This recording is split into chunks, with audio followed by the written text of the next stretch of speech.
ஆமென். உற்சாகத்தோடு எத்தனை பேர் உற்சாகமாக இருக்கிறீங்க? ஆமென். நம் உற்சாகம் குறையாதபடி ஆண்டவரை மகிமைப்படுத்துவோம். வெட்கம் அடைவதில்லை, நான் வெட்கம் அடைவதில்லை. கர்த்தரோடு நம்மோடு இருந்தால் நம்ம எந்த சூழ்நிலையும் வெட்கம் அடைவதில்லை.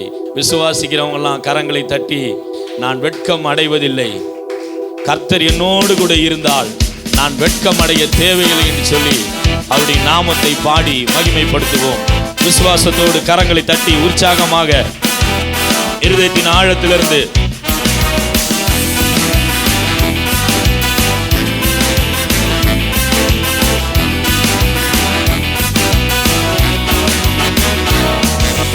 வெட்கம் அடைவதில்லை, வெட்கம் அடைவதில்லை, வெட்கம் அடைவதில்லை, வெட்கம் அடைவதில்லை. கர்த்தருக்கு காத்திருந்தால் வெட்கம் அடைவதில்லை, கர்த்தருக்கு காத்திருந்தால் வெட்கம் அடைவதில்லை. வெட்கம் அடைவதில்லை, வெட்கம் அடைவதில்லை, வெட்கம் அடைவதில்லை, வெட்கம் அடைவதில்லை, வெட்கம் அடைவதில்லை. கர்த்தருக்கு காத்திருந்தால் வெட்கம் அடைவதில்லை, கர்த்தருக்கு காத்திருந்தால் வெட்கம் கைவிடா தேவன் நம் தேவன், காலமெல்லாம் நம்மை காக்கும் நல்மேய்ப்பன். சந்தோஷமாக இருதயத்தின் ஆழத்திலிருந்து பாடுவோம். எந்த சூழ்நிலை ஆனாலும் கர்த்தர் நம்மை கைவிடாத தேவன்.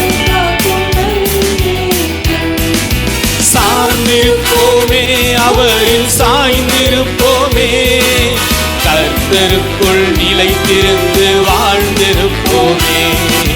சார்ந்திருப்போமே, அவரில் சாய்ந்திருப்போமே, கர்த்தருக்குள் நிலைத்திருந்து வாழ்ந்திருப்போமே.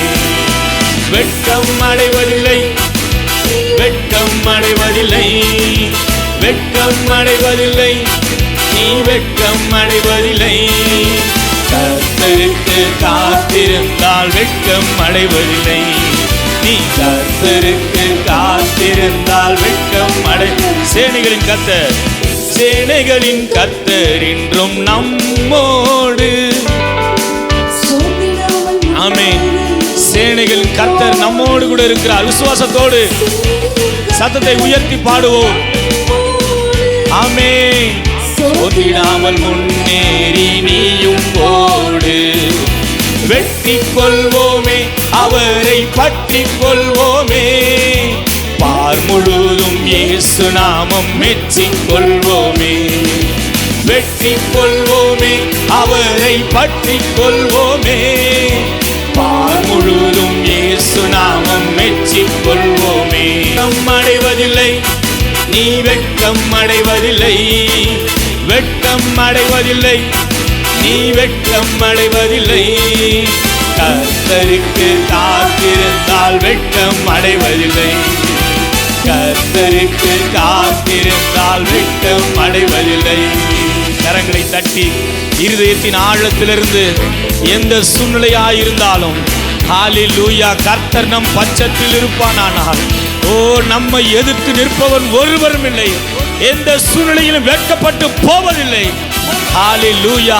சேனைகளின் கர்த்தர் என்னோடு இருக்கிறார் என்று சொன்னோம். விசுவாசத்தோடு கரங்களை தட்டி ஆமென். இயேசுவே என்னோடு கூட இருக்கிறீர், சேனைகளின் கர்த்தர் என்னோடு கூட இருக்கிறீர். நான் வெட்கம் அடைய வேண்டிய அவசியம் இல்லை, நான் தலைகுனிய வேண்டிய அவசியம் இல்லை, என் முகம் வெட்கப்பட்டு போக வேண்டிய சூழ்நிலை எனக்கு இல்லை. சேனைகளின் கர்த்தர் என்னோடு இருக்கிறார். நன்றி நன்றி நன்றி நன்றி நன்றி ஆண்டவர். நன்றி ராஜா. வந்திருக்கிற யாவரும் எழுந்து நின்று பரிசுத்த ஆவியானவரை வரவேற்கிற வண்ணமாக கரங்களை தட்டி, ஆவியானவரே இந்த காலை வேளையில என்னை நிரப்புங்கப்பா. ஆண்டவரே, நான் கண்ணீரோடு வந்திருக்கிறேன், நான் கவலையோடு வந்திருக்கிறேன், நான் வியாதியோடு வந்திருக்கிறேன், நான் வருத்தத்தோடு வந்திருக்கிறேன், நான் ஏமாற்றத்தோடு வந்திருக்கிறேன், நான் பின்னிலைமையிலிருந்து வந்திருக்கிறேன், நான் பின்வாங்கி போய் வந்திருக்கிறேன். ஆண்டவரே, நான் அபிஷேகம் இல்லாமல் வந்திருக்கிறேன், நான் வெறுமையாய் வந்திருக்கிறேன், நான் நிர்விசாரமாய் வந்திருக்கிறேன். என்னை எமது ஆவியினால நிரப்புங்கப்பா என்று சொல்லி ஆவியானவரே ஹல்லேலூயா, ஒரு விஷயமாக இந்த காலை வேளையில என்னை நிரப்புங்க ராஜா. விசுவாசத்தோடு கரங்களை தட்டி, இயேசுவே என்னை நிரப்புவீராக, பரிசுத்த ஆவியானவரே என்னை ஆளுகை செய்வீராக.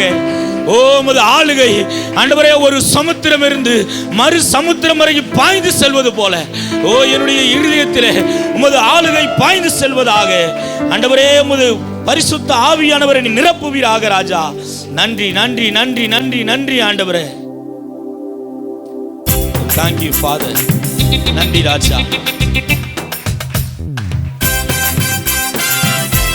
மூச்சும் உன்னத ஆவியால் உன்னத அனுபவம் நிறைவை தாரும் என்று சொல்லி அவருடைய நாமத்தை மகிமைப்படுத்துவோம். ஆமென். ஊற்றும் உன்னத ஆவியால் உன்னத அனுபவம் நிறைவை தாருமே. ஊற்றும் உன்னத ஆவியால் உன்னத அனுபவம் நிறைவை தாருமே. உலர்ந்த எண்ணெயும் உயிர்ப்பின் தருளும், உலர்ந்த எண்ணெயும் உயிர்ப்பின் தருளும். ஊற்று தண்ணீரே பொங்கி வாருமே, ஊற்று தண்ணீரே பொங்கி வாருமே. போதாது போதாது கண்ணுக்கால் அளவு, போதாது போதாது முழங்கால் அளவு, போதாது போதாது இடுப்பின் அளவு. வேண்டும் வேண்டும் நீச்சலாழமே. போதாது போதாது கண்ணுக்கால் அளவு, போதாது போதாது முழங்கால் அளவு, போதாது போதாது இடுப்பின் அளவு. வேண்டும் வேண்டும் நீச்சலானமே. வானம் திறக்கணும், வல்லமை இறங்கணும், வல்லவர் வல்லமையை நிரூபித்து காட்டணும். வானம் திறக்கணும், வல்லமை இறங்கணும், வல்லவர் வல்லமையை நிரூபித்து காட்டணும். வாக்கு கொடுத்தீரே வல்லமை தெய்வமே, வாக்கு கொடுத்தீரே வல்லமை தெய்வமே. வரங்களால் என்னை நிறைத்திடும், வரங்களால் என்னை நிறைத்திடும். போதாது போதாது கண்ணுக்கால் அளவு, போதாது போதாது முழங்கால் அளவு, போதாது போதாது இடுப்பின் அளவு. வேண்டும் வேண்டும் நீச்சலாலமே. போதாது போதாது கண்ணுக்கால் அளவு, போதாது போதாது முழங்கால் அளவு, போதாது போதாது இடுப்பின் அளவு. வேண்டும் வேண்டும் நீச்சலாலமே. கண்மலை பிளக்கணும், தாகம் தீரணும், கதறி அழுவோரின் கதறல் நீங்கணும். கண்மலை பிளக்கணும், தாகம் தீரணும், கதறி அழுவோரின் கதறல் நீங்கணும். கட்டுக்கள் உடையணும், கலக்கம் தீரணும், கட்டுக்கள் உடையணும், கலக்கம் தீரணும். கத்தரே தெய்வம் என்று ராஜாக்கள் அறியணும், கத்தரே தெய்வம் என்று ராஜாக்கள் அறியணும். போதாது போதாது கண்ணுக்கால் அளவு, போதாது போதாது முழங்கால் அளவு, போதாது போதாது இடுப்பின் அளவு. வேண்டும் வேண்டும் நீச்சலாழமே. போதாது போதாது கண்ணுக்கால் அளவு, போதாது போதாது முழங்கால் அளவு, போதாது போதாது இடுப்பின் அளவு. வேண்டும் வேண்டும் நீச்சலானமே. மேகம் இறங்கணும், பெருமழை பெய்யணும், தேசத்தின் வறட்சி எல்லாம் செழிப்பாய் மாறணும். மேகம் இறங்கணும், பெருமழை பெய்யணும், தேசத்தின் வறட்சி எல்லாம் செழிப்பாய் மாறணும். துதியின் சேனைகள் எங்கும் எழும்பணும், துதியின் சேனைகள் எங்கும் எழுவணும். தேவனின் மகிமையால் தேசங்கள் நிரம்பணும், தேவனின் மகிமையால் தேசங்கள் நிரம்பணும். போதாது போதாது கண்ணுக்கால் அளவு, போதாது போதாது முழங்கால் அளவு, போதாது போதாது இடுப்பின் அளவு. வேண்டும் வேண்டும் நீச்சலாழமே. போதாது போதாது கண்ணுக்கால் அளவு. ஆண்டவரே கண்ணுக்கால் அளவு எனக்கு வேண்டாம், ஆண்டவரே முழங்கால் அளவு எனக்கு வேண்டாம், என் இடுப்பின் அளவு எனக்கு வேண்டாம். நான் மூழ்கி மூழ்கி மூழ்கி மூழ்கி மூழ்கி உமது அபிஷேகத்தின் நதியினால் நான் மூழ்கி, உமது வல்லமையினால் நான் மூழ்கி, உமது பரிசுத்த ஆவியின் வல்லமையினால அக்னியினால உமது அபிஷேகத்தினால என் நாவை தொடுவீராக, என்னை நிரம்ப செய்வீராக, என்னை நிரம்ப செய்வீராக. ஓ சதலதரனரமா ஆவியானவரே என்னை நிரப்புங்க, என்னை நிரப்புங்க. ஓ தவணமுள்ள ஆத்துமாவை தேவன் நிரப்புகிறவர், மாம்சமான யாவர் மேலே நாவியை ஊற்றுவே. ஓ சதலதரனரமா ரீபால சுதல தீரணமா. ஓ இதோ இந்த காலை வேளையில ஓ தேவ சமூகத்துக்கு வந்திருக்கிற பிள்ளையே, இதோ ஆவியானவரை நிரப்ப விரும்புகிறார். உன்னை விட்டுக்கொடு, உன்னை விட்டுக்கொடு. ஓ மாம்சமான யாவர் மேலே ஆவியை ஊற்றுவேன். ஹalleluya. இந்த காலை வேளையில ஓ ஷதலதரலரமா ரீவல சுதல தீரணமன தீரணமா ரீவலதரலதரலரமன ஷதலதரலரபா. ஓ நன்றி நன்றி நன்றி நன்றி நன்றி நன்றி. நீ எழும்பு, நீ எழும்பு. சேனைகளின் கர்த்தர் உன்னோட இருக்கிறார். உன் நீதியின் விளைச்சலை வர்த்திக்க செய்வார். உன் நீதியின் விளைச்சலை வர்த்திக்க செய்வார். நான் உனக்கு சொன்னதை செய்யும் அளவும் உன்னை கைவிடாத தேவன். ஓ இயற்கைக்கு அப்பாற்பட்ட அற்புதங்களை நான் செய்ய வல்லமை உடையவர். விசுவாசிக்கிறவன் சுதந்திரித்துக் கொள்வான். விசுவாசிகளுக்கு சகலமும் நன்மைக்கு எதுவாய் முடியும் என்று சேனைகளின் கர்த்தர் சொல்கிறார். ஹalleluya. நன்றி நன்றி நன்றி நன்றி. இந்த அபிஷேகம் எனக்கு போதாது, இந்த ஜப வாழ்க்கை எனக்கு போதாது. இந்த வேத வசன வார்த்தைகள் இன்னுமாய் நான் வாசிக்கணும். என்னை மாற்றுங்க, என்னை மாற்றுங்க ஆண்டவரே, என்னை முழுமையாய் மாற்றுவீராக. எங்கள் உள்ளத்தின் ஆழத்தில் இந்த உம்மை நாங்கள் ஆராதனை செய்கிறோம் என்று சொல்லி எல்லாரும் ஆண்டவருடைய முகத்தை நோக்கி பார்த்து ஹல்லேலூயா. ஆராதனை வேளையில் அப்பா உம் முகம் பார்க்கிறேன். எங்கள் முழு உள்ளத்தோடு உம்மை நாங்கள் ஆராதனை செய்கிறோம் என்று சொல்லி எல்லாரும் கர்த்தரை மகிமைப்படுத்துவோம். ஆராதனை வேளையில் அப்பாவும் முகம் பார்க்கிறேன். ஆராதனை வேளையில் அப்பாவும் முகம் பார்க்கிறேன். அன்பே ஆராதனை, அழகே ஆராதனை, உயிரே ஆராதனை, துதி ஆராதனை. கைகளை அசைத்து எல்லாரும் ஆண்டவரை ஆராதனை செய்து எங்கள் உயிரே உம்மை நாங்கள் ஆராதனை செய்கிறோம். துதி ஆராதனையை ஏறெடுக்கிறோம். ஆராதனை வேளையில் அப்பாவும் முகம் பார்க்கிறேன். ஒரு முறை கூட ஆராதனை வேளையில், ஆராதனை வேளையில் அப்பாவும் முகம் பார்க்கிறேன். உம்மை போல தெய்வமில்லை என்னை நேசிக்க இப்போவினில். எல்லாரும் உணர்ந்து பாடுவோமா? ஆண்டவரே, இந்த உலகில் என்னை நேசிக்க உம்மை போல் ஒருவரும் இல்லை ஆண்டவரே. உம்மை போல யாரும் இல்லை என்னை போஷிக்க இவ்வாழ்வினில். உம்மை போல யாரும் இல்லை என்னை போஷிக்க இவ்வாழ்வினில். ஆராதனை வேளையில் அப்பாவும் முகம் பார்க்கிறேன். எல்லாரும் இணைந்து ஆராதனை வேளையில் அப்பா உம்முடைய முகத்தை நான் பார்க்கிறேன். ஆண்டவரே, உம்மை நான் மகிமைப்படுத்துகிறேன். செய்த நன்மை நினைத்து நினைத்து தேவ உம்மை உயர்த்திடுவே. சொல்லுங்க ஆண்டவரே, இந்த காலை வேளையிலே நீர் செய்த நன்மைகளை நினைத்து நாங்கள் உம்மை உயர்த்துகிறோம். அப்பா, உந்த நாமம் துதித்து துதித்து நாத உம்மை போற்றிடுவே. உந்த நாமம் துதித்து துதித்து நாத உம்மை போற்றிடுவே. ஆராதனை வேளையில் அப்பாவும் முகம் பார்க்கிறேன். எல்லாரும் கைகளை அசைத்து ஆராதனை வேளையில் அப்பா உம்முடைய முகத்தை நான் பார்க்கிறேன். ஆண்டவரே, அப்பாவும் முகம் பார்க்கிறேன். அன்பே ஆராதனை, அழகே ஆராதனை, உயிரே ஆராதனை, துதி ஆராதனை. சொல்லுவோம், அன்பே ஆராதனை, அழகே ஆராதனை, உயிரே ஆராதனை, துதி ஆராதனை.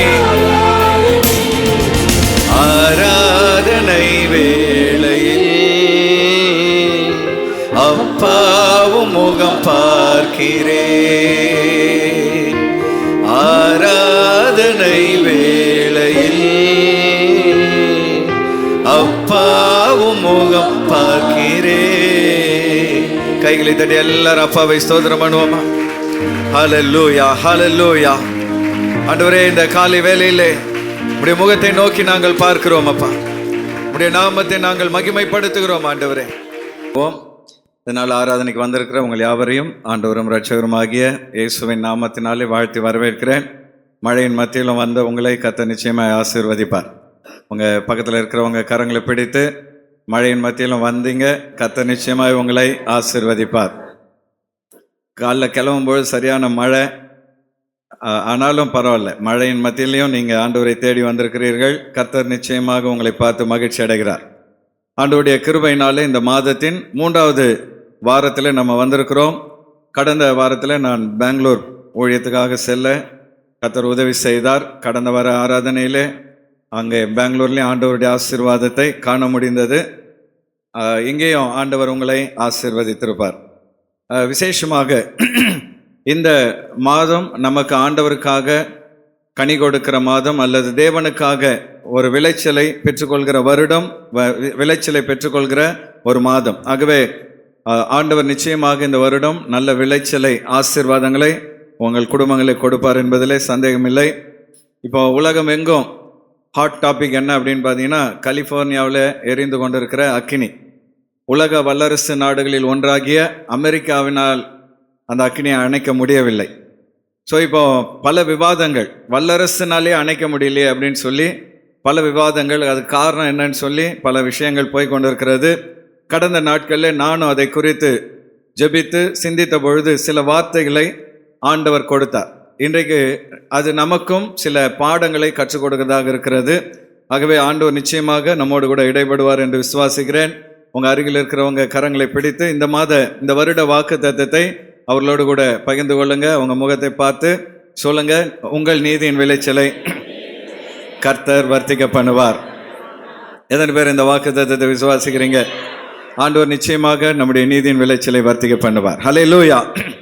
ஜனவரி 1ஆம் தேதி புத்தாண்டு கொண்டாட்டம் உலகம் எங்கும் பயங்கரமாக சிறப்பாக நடந்தது. ஆனால் அமெரிக்க தேசத்திலே அன்றைக்கு தெரியாது, அடுத்த ஒரு வாரத்துக்குள் பயங்கரமான ஒரு சம்பவம் நடக்க போகிறது என்று. சரியாக ஜனவரி 7ஆம் தேதி கலிஃபோர்னியா மாகாணத்திலே லாஸ் ஏஞ்சல்ஸ் நகரிலே திடீரென்று காட்டுத்தீ பரவ துவங்கினது. சுமார் 4 இடங்களில் அந்த காட்டுத்தீ உருவான பொழுது அவங்க என்ன நினைச்சிட்டாங்க, இது எப்போ வழக்கமாய் வருகிற காட்டுத்தீ தானே, நம்ம ஈஸியாக அணைத்து விடலாம் என்று தப்பு கணக்கு போட்டு விட்டார்கள். ஆனால் அந்த காட்டுத்தீ உருவான நேரத்தில் சாண்டா ஆனா அப்படின்ற ஒரு வறட்சியான காற்று, வலுவான ஒரு காற்று வீச துவங்கினது. அந்த காற்றின் வேகத்தினாலும் அங்கே இருந்த வறட்சியான சூழ்நிலையினாலும் வேகமாக அந்த தீ பரவ துவங்கினது. இன்னைக்கு வரைக்கும் அந்த தீ இன்னும் அணைக்கப்படவில்லை. பயங்கரமாக அந்த தீ பரவின பொழுது சுமார் 23,000 ஏக்கர் அங்கே இருந்த வீடுகள், சுமார் 10,000க்கும் மேற்பட்ட வீடுகள் எரிந்தது.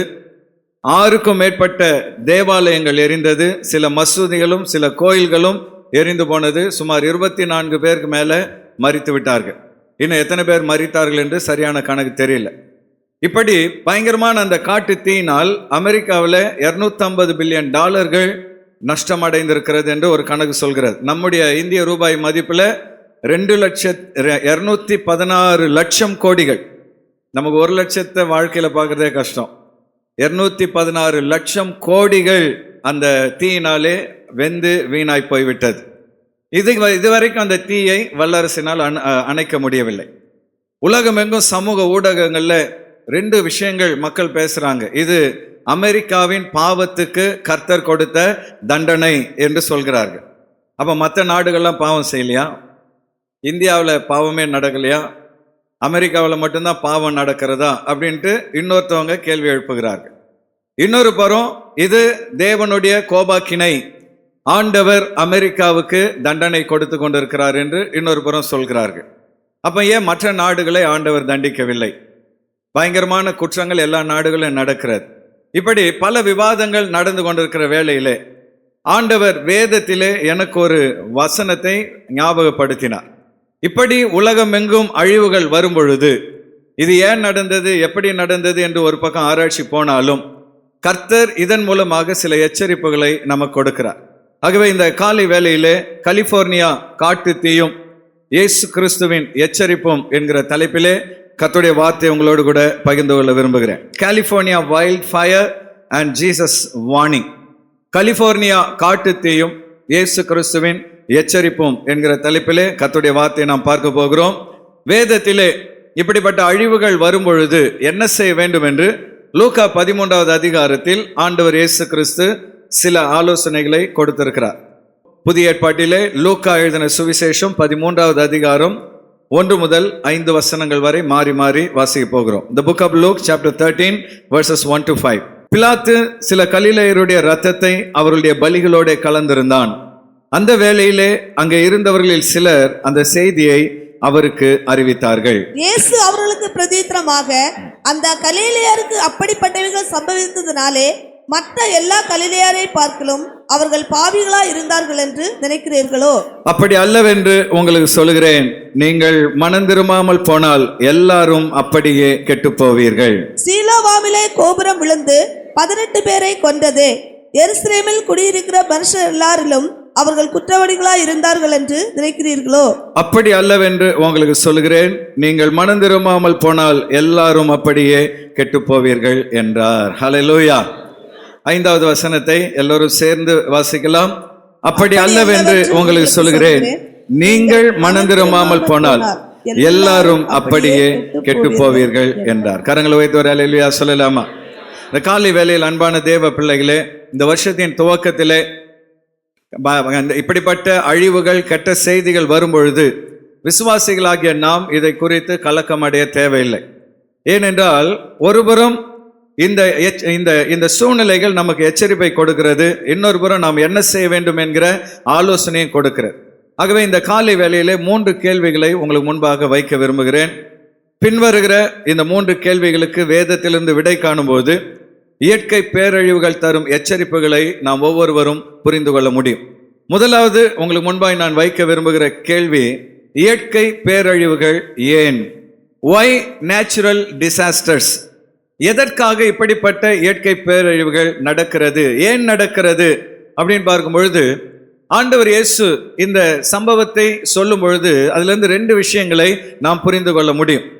இந்த சம்பவத்தின் பேக்ரவுண்ட் முதல்ல நம்ம பார்க்கலாம்.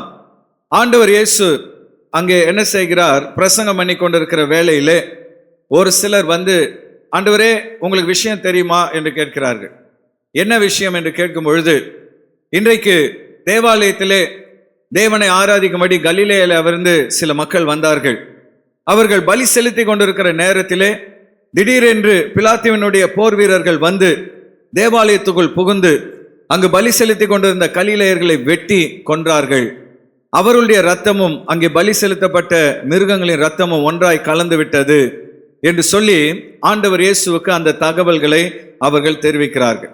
அவங்க என்ன எதிர்பார்க்கிறாங்க, ஏன் ஆண்டவரே கலிலேயர்களில் ஒரு சிலர் மாத்திரம் மரித்தார்கள், அவங்க என்ன பாவம் பண்ணாங்க, எதுக்காக இது நடந்தது என்று சொல்லி இயேசுவிடத்தில் விசாரிக்கும்படியாக அவர்கள் அந்த சம்பவத்தை இயேசுவிடத்தில் சொன்னார்கள். அப்போ இயேசு அதற்கு என்ன சொல்கிறார்? லூக்கா 13வது அதிகாரம் 1வது வசனத்தையும் 2வது வசனத்தையும் மறுபடியும் எல்லாரும் வாசிப்போம். ஸ்கிரீன்ல வர்ற வசனத்தை எல்லோரும் சேர்ந்து வாசியுங்கள். பிலாத்து சில கலிலேயருடைய இரத்தத்தை அவர்களுடைய பலிகளோட கலந்திருந்தான். அந்த வேளையிலே அங்கே இருந்தவர்களில் சிலர் அந்த செய்தியை அவருக்கு அறிவித்தார்கள். ஆண்டவர் இயேசு கிட்ட இந்த செய்தியை சொல்கிறார்கள். இது போல சில கலிலேயர்களை பிலாத்து கொலை செய்துட்டான். அதுவும் தேவாலயத்துல போய் ஆராதனை செய்யும் பொழுது, ஆண்டவருக்கு பலி செலுத்தும் பொழுது இப்படி ஒரு அசம்பாவிதம் நடந்து விட்டது. இதை குறித்து நீங்கள் என்ன நினைக்கிறீர்கள் என்று இயேசுவிடத்தில் அவர்கள் கேட்கிறார்கள்.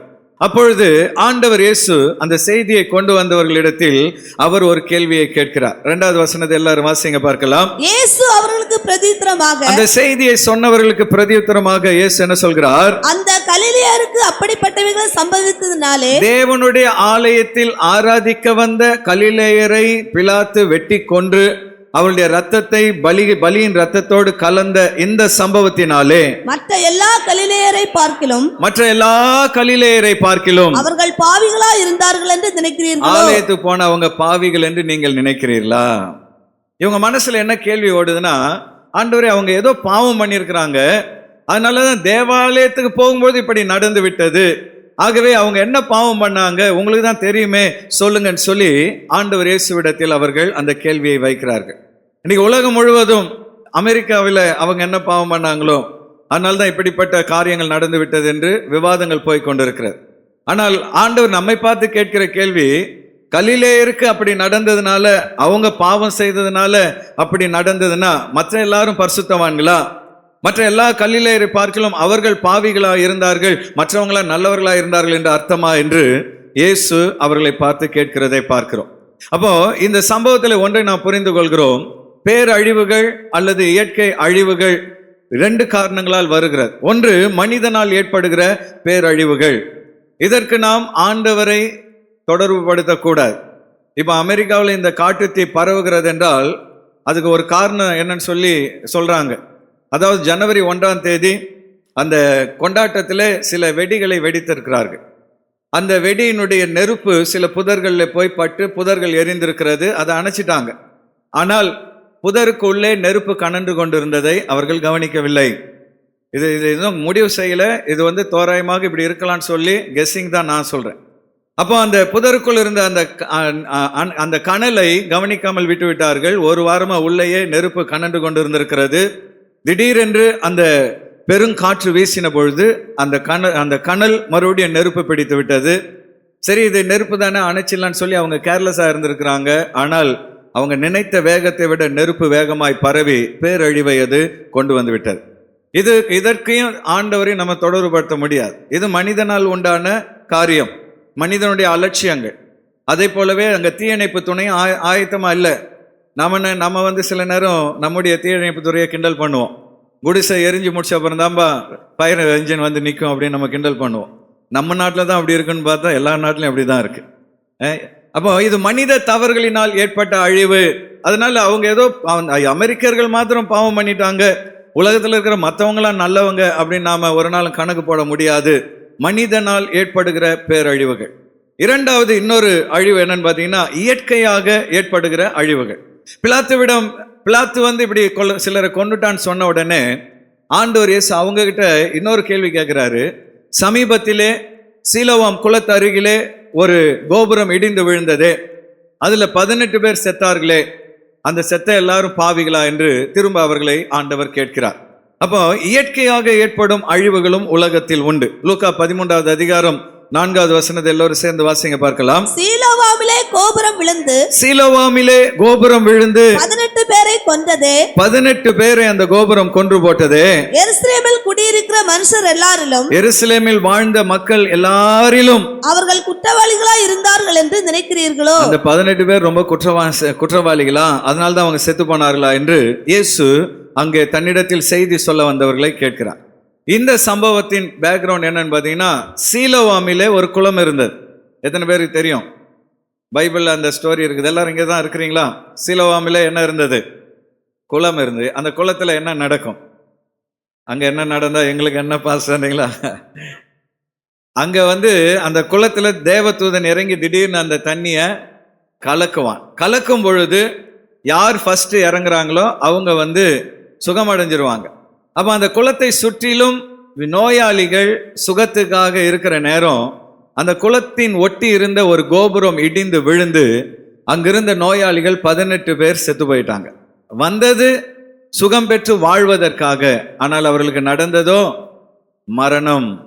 அப்போ ஆண்டவர் சொல்றாரு, இந்த 18 பேரும் உங்களை விட நல்ல கெட்டவங்களா? அவங்க உங்களை விட குற்றம் செய்தவர்களா? அவங்க இறந்துட்டதுனால நீங்களாம் நல்லவங்க அவங்கெல்லாம் கெட்டவங்கன்ற அர்த்தமா என்று அங்கு வந்தவர்களை இயேசு கேள்வி கேட்கிறதை பார்க்கிறோம். அப்போ ஆண்டவர் என்ன சொல்ல வர்றாரு? பிலாத்துவினுடைய சம்பவம் மனிதனால் நடந்தது, இந்த சம்பவம் இயற்கையினால் நடந்தது. அப்போ இயற்கையாக சில அழிவுகள் நடக்கும் பொழுது நாம கர்த்தர் தண்டிக்கிறார் என்றோ இவங்கெல்லாம் பாவிகள் என்றோ ஒரு நாளும் நாம் மனிதர்களை குற்றப்படுத்தக்கூடாது. பல நேரத்தில் நம்முடைய பிரச்சனை என்னன்னா, யாருக்காவது ஏதாவது ஒரு அழிவோ ஒரு கஷ்டமோ வந்துட்டா உடனே நம்ம சொல்லலாம், அவன் என்ன பாவம் பண்ணானோ அதனால்தான் ஆண்டவர் அவனை தண்டிக்கிறாரு அப்படின்னு நாம ஈஸியாக தீர்ப்பு சொல்லிடுவோம். ஆனா அதே நோய்களோ அதே பிரச்சனைகளோ நமக்கு வரும் பொழுது நாம ஆண்டவரை பார்த்து அழுகுறோம். ஆண்டவரே, எனக்கு ஏன்பா இப்படி அனுமதிச்சிங்க, என் வாழ்க்கையில ஏன் ஆண்டவரே இப்படி செய்தீங்கன்னு சொல்லி பல நேரங்களில் நாம் அழுகிறோம். இந்த காலை வேளையில் அன்பான தேவ பிள்ளைகளே, ஒன்றை நாம் அறிந்து கொள்ளணும். இந்த உலகம் ஏதேன் தோட்டம் அல்ல, இது சபிக்கப்பட்ட ஒரு உலகம். ஹல்லேலூயா. கர்த்தருடைய வருகை வரை அழிவுகள் நடந்து கொண்டேதான் இருக்கும். இதை மாற்றவே முடியாது. இயற்கை அழிவுகள் நடந்து கொண்டுதான் இருக்கும். ஜப்பான்ல பூமி அதிர்ச்சிகள் வந்து கொண்டுதான் இருக்கும். போன வாரமும் அங்கே ஒரு பூமி அதிர்ச்சி நடந்தது. இதுக்கெல்லாம் தீர்க்க தரிசனம்லாம் தேவையில்லை. ஜனவரி 1ஆம் தேதி தீர்க்க தரிசனம் சொல்லி ஜப்பானிலே ஒரு பூமி அதிர்ச்சி வருகிறதை நான் காண்கிறேன் அப்படின்னு சொன்னா நீங்க வந்து தீர்க்க தரிசனமா எடுத்துக்கிடாதீங்க. அது சயின்ஸ். அது எப்படி இருந்தாலும் ஜப்பான்ல வருஷத்துக்கு 4-5 பூகம்பம் வரதான் செய்யும். இயற்கை அழிவுகள் நம்மை சுற்றிலும் நடந்து கொண்டுதான் இருக்கும். அது சில நேரம் வெள்ளமாக இருக்கலாம், சில நேரம் சுனாமியாக இருக்கலாம், சில நேரம் காட்டு தீயாக இருக்கலாம், விபத்துகளாக இருக்கலாம், யுத்தங்களாக இருக்கலாம், கொள்ளை நோய்களாக இருக்கலாம். உலகம் இருக்கிற வரை அழிவுகள் இருந்து கொண்டுதான் இருக்கும். மனிதனால் சில அழிவுகள் வருகிறது, இயற்கையினால் சில அழிவுகள் வருகிறது. மனிதனால் வந்த அழிவுகளில் பெரிய அழிவு 1945 வருடம் ஆகஸ்ட் மாதம் 2ஆம் உலக யுத்தம் தீவிரமாய் நடைபெற்று கொண்டிருக்கிறது. ஜப்பான் குட்டி நாடா இருந்தாலும் யாருக்கும் அடங்காம எல்லா நாடுகளையும் அவன் வந்து கைப்பற்றிட்டே வரான். சிங்கப்பூரை கைப்பற்றிட்டான், மலேசியாவை கைப்பற்றிட்டான், இப்படி ஒவ்வொரு நாடாக கைப்பற்றி கொண்டு வருகிறான். யாராலையும் ஜப்பானை அடக்க முடியல. கடைசியாக அமெரிக்கா என்ன செய்தது? அந்த 2ஆம் உலக யுத்தத்தின் நேரத்திலே லிட்டில் பாய் என்று சொல்லப்படுகிற பயங்கரமான அணுகுண்டை ஆகஸ்ட் 6ஆம் தேதி 1945 ஆகஸ்ட் 6ஆம் தேதி ஜப்பான்ல போட்டது.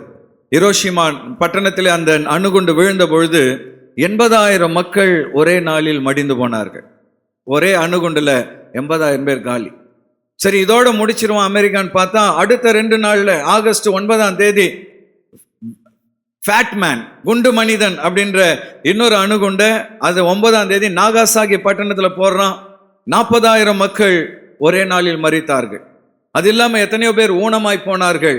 எத்தனையோ அழிவுகள் அந்த இடத்தில் நடந்தது. அது பின்பு ஜப்பான் அடிபணிந்து நாங்கள் இதோடு யுத்தத்தை முடித்துக் கொள்கிறோம் என்று சொல்லி யுத்தம் முடிவுக்கு வந்தது. அப்போ மனிதன் இருக்கிற வரை, உலகம் இருக்கிற வரை யுத்தங்களும் அழிவுகளும் இயற்கை சீற்றங்களும் நடந்து கொண்டே தான் இருக்கும். நாம இதை வைத்து அவங்க ஏதோ பாவம் பண்ணிட்டாங்க, சுனாமினால செத்தவங்கெல்லாம் பாவம் பண்ணிட்டாங்க, நம்மெல்லாம் உயிரோடு இருக்கிறோம் அதனால நம்மெல்லாம் பரிசுத்தவான்கள் என்று அர்த்தம் அல்ல. 1998 மன்னிக்கும் 2000 கோவிட் வந்தது இல்லையா? அந்த கோவிட் நேரத்தில் எத்தனையோ பேர் மரித்தார்கள். நம்ம அவங்கள விட நல்லவங்களா? பக்கத்தில் உங்களை கைப்பிடிச்சு கேளுங்க, நம்மளாம் ரொம்ப நல்லவங்களா? கேட்க மாட்டேன்றீங்களே, ஏன் பயப்படுறீங்க? பக்கத்தில் உங்க கைப்பிடிச்சு கேளுங்க, சிஸ்டர் நம்மளாம் ரொம்ப நல்லவங்களா? கோவிட்ல செத்தவங்களாம் பாவிகள், நாமெல்லாம் நல்லவங்களா? அப்படிலாம் கிடையாது. அன்பான தேவ பிள்ளைகளே, அடுத்த கேள்விக்கு நம்ம போகலாம். 2வது கேள்வி, இயற்கை பேரழிவுகள் கற்றுத்தரும் பாடங்கள் என்ன? What lessons to natural disasters teach? இயற்கை பேரழிவுகள் நமக்கு கற்றுத்தரும் பாடங்கள் என்ன? 2 விஷயங்கள் நம்ம வேதத்திலிருந்து வேகமா பார்ப்போம். முதல்ல இயற்கை அழிவுகள் கஷ்டங்கள் வரும் பொழுது அது கெட்டவங்களுக்கு மட்டும்தான் வரும், நல்லவங்களுக்கு வராதுன்னு பைபிள் கேரண்டி கொடுக்கல. இந்த உலகத்தில் நாம் வாழ்கிற வரை நல்லவர்களாக இருந்தாலும் கெட்டவர்களாக இருந்தாலும் எல்லாருக்கும் கஷ்டங்கள் வரும். பிரசங்கி 9வது அதிகாரம் 2வது வசனம், பெரிய வசனம், அதை சுருக்கி நான் அங்கே டைப் பண்ணியிருக்கிறேன். எல்லாரும் சேர்ந்து அந்த வசனத்தை வாசிங்க பார்க்கலாம். எல்லாருக்கும் எல்லாம் ஒரே விதமாய் உலகத்தில் பிறந்த எல்லா மனிதனுக்கும், அவன் சன்மார்க்கனாக இருந்தாலும் துன்மார்க்கனாக இருந்தாலும் நல்லவனா இருந்தாலும் கெட்டவனா இருந்தாலும் கடவுளை வணங்குகிறவனா இருந்தாலும் வணங்காதவனாக இருந்தாலும் எல்லாருக்கும் ஒரே விதமாய் சம்பவிக்கும். ஹல்லேலூயா. அடுத்து அந்த வசனத்திலே சொல்லப்பட்டிருக்கிறது, நல்லவனுக்கு எப்படியோ பொல்லாதவனுக்கும் அப்படியே. பொல்லாதவனுக்கு மட்டும்தான் கஷ்டம் வரும், நல்லவனுக்கு கஷ்டமே வராது அப்படின்னு பைபிள் சொல்லல. பொல்லாதவனுக்கு என்ன வருதோ அதுதான் நல்லவனுக்கும் வரும், நல்லவனுக்கு என்ன வருதோ அதுதான் பொல்லாதவனுக்கும் வரும். அடுத்து சொல்லப்பட்டிருக்கிறது, ஆணையிடுகிறவனுக்கும் ஆணையிட பயப்படுகிறவனுக்கும் சமமாய் சம்பவிக்கும். கரங்களை வைத்து ஒரு அல்லேலூயா சொல்லலாமா? அதாவது உண்மையாய் வாழ்கிறவனுக்கும் உண்மை இல்லாமல் வாழ்கிறவனுக்கும் ஒன்னாதான் நடக்கும். இதுல நல்லவன் கெட்டவன் என்று வித்தியாசம் இல்லை.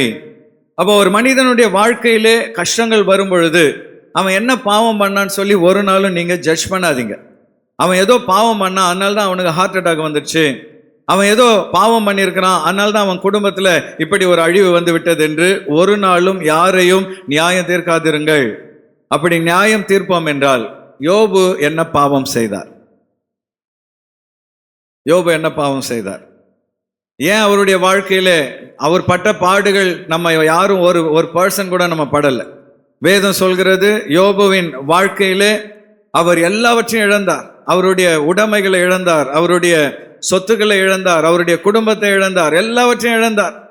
அவருடைய வாழ்க்கையிலே அவர் ஏன் அந்த எல்லாவற்றையும் இழந்தார் என்று அவருக்கும் புரியல, நண்பர்களுக்கும் புரியல. எல்லாரும் யோபுவை குறை சொல்றாங்க.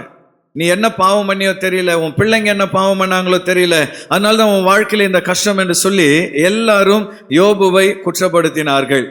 ஆனா வேதத்தை படிக்கிற நமக்கு தெரியும், யோபு உத்தமனும் உண்மையுள்ளவனுமாய் காணப்பட்டான். அப்ப அவன் வாழ்க்கையில வந்த அந்த பிரச்சனைக்கு யார் காரணம்? பிரச்சனைக்கு பின்னாடி இருந்த வில்லன் யார்? பிசாசு தான் வில்லன்.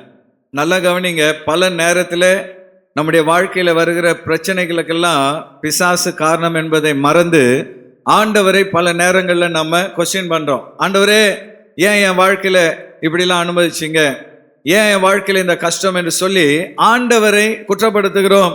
ஆனா உண்மையிலேயே பின்னாடி இருந்து இந்த அழிவுகளுக்கு பின்பாக இருப்பது பிசாசு என்பதை அறிந்து கொள்ளணும். யோபுவின் வாழ்க்கையிலே சாத்தான் அவனை சோதித்து அவனை எல்லா வகையிலும் வேதனைப்படுத்தினான். ஆனால் கடைசியா வேதம் சொல்கிறது, அவன் சோதிக்கப்பட்டு சுத்த பொன்னாக விளங்கினான். ஹல்லேலூயா. நம்முடைய வாழ்க்கையிலே சோதனைகள் வரும் பொழுது, போராட்டங்கள் வரும் பொழுது, விசுவாசிகளாகிய நமக்கு ஒன்று தெரியணும், இந்த போராட்டங்கள் கஷ்டங்கள் எல்லாம் என்னை சுத்திகரித்து கொண்டிருக்கிறது, என் வாழ்க்கையை சுத்த பொன்னாய் மாற்றி கொண்டிருக்கிறது என்பதை நாம் அறிந்து கொள்ளணும். அப்போ நல்லவர்களுக்கும் கஷ்டங்கள் வரும், இது உலகத்தின் நியதி. அதே நேரத்தில் தீயவனுக்கு உடனுக்குடன் தண்டனை கிடைப்பதில்லை. தப்பு பண்றவனுக்கு உடனே என்ன பண்றதில்லை? தண்டனை கிடைப்பதில்லை. அதனாலதான் அவன் என்ன பண்றான்? தொடர்ந்து பல தவறுகளை செய்து கொண்டு வருகிறான்.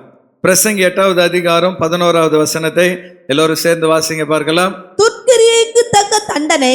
எல்லாரும் சேர்ந்து வாசிக்கிறீங்களா? கொஞ்சம் அப்படியே கண்ணை திறந்து வாசிங்க.